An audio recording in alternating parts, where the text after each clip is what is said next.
Il-Qorti Ċivili llum iddeċidiet li t-talba mill-Partit Nazzjonalista li kienet saret fi żmien it-tmexxija ta' Simon Busuttil biex il-General Workers Union tiġi żgombrata mill-binja tagħha fil-belt hija mingħajr bażi.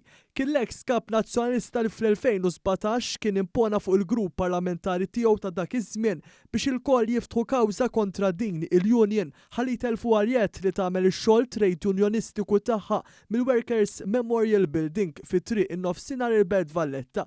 Din kienet kontinwazzjoni tal-attakki mill-Partit Nazzjonalista fuq il-Union li wkoll kienet ivvitimizzata kontinwament taħt il-gvernijiet qabel l-2013.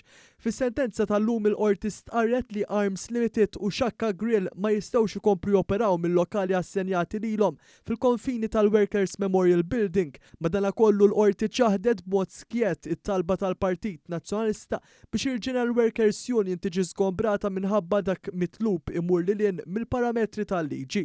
Din kienet it-tieni rebħa l-General Workers Union f'din il-kawża wara li f'Diċembru tal-2018 il-Qorti Kostituzzjonali kienet sabet li d-drittijiet tal-Union kienu qed jinkissru meta l-imħallef Jacqueline Padovani Grima ċaħdet it-talba biex tirrikuża ruħha mill-każ minkejja l-familjarità tagħha mad-ditta tal-avukati Fenek and Fenek li deru għad-deputati nazzjonalisti.